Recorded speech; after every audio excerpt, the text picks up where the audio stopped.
You've been told that no contact is the ultimate power move. Block them, delete them, go ghost, and suddenly they'll crawl back, begging for your attention. That is a lie. No contact isn't a strategy, it's a temper tantrum. It's a performative act of suffering designed to force a reaction from someone who doesn't care. While you're sitting there, staring at a blank screen, checking your phone every 90 seconds, you're not practicing detachment, you're practicing obsession. If you're waiting for their silence to break, you are already dead in the water. Today, we kill the version of you that needs them to notice you're gone. Why does the silence hurt? It's not love. It's the ego.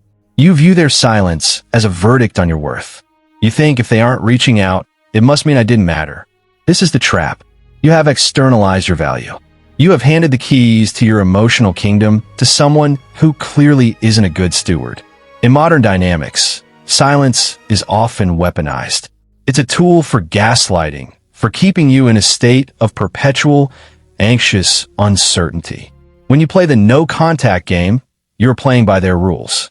You're essentially saying, I'm waiting for your permission to be okay. That is the definition of weakness.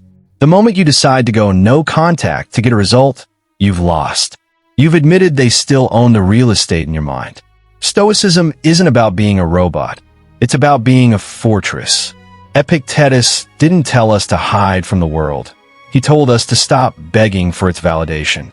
The pivot is simple but brutal. Their silence is not a reflection of your value. It is a reflection of their character. Zoom in slowly on the host's face. When you stop caring about whether they reach out, you stop being a victim of their cycle. This Stoic abyss is that moment you realize that their presence is an option, not a requirement.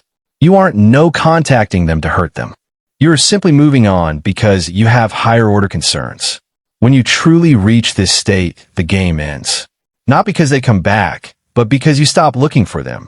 You stop being a spectator of your own pain and start being the architect of your own apathy. How do you weaponize your own peace? 3 steps. First, the radical acceptance of the void. Stop framing the lack of contact as a test. Stop looking for hidden meanings in their radio silence. Treat them like a dead person. Not to be morbid, but because a dead person cannot hurt you, and you don't expect a text from a ghost. Second, the diversion of resources. You're currently spending your emotional currency on a bankrupt enterprise. Redirect that energy. If you have the urge to check their socials, do a set of burpees. If you have the urge to text them, write down every flaw they ever exposed. Turn the "why don't they like me" thought into "why did I ever settle for this?" Third, the sovereignty of self. You must become so busy building a life you respect that you physically do not have time to notice who is or isn't calling. Silence stops being a weapon when you've already decided that you don't care what the other person thinks. At the end of this, you'll realize the ultimate truth. The only person who is ever truly hurting you is you. No contact is for people who still hope for a reconciliation. Stoicism is for people who have realized they were never in a relationship. They were in a hostage situation, and they finally decided to pick the lock. Don't wait for them to miss you. Build a reality so profound that their existence becomes irrelevant. If you want to master the art of the iron will, subscribe. We don't do healing here. We do evolution.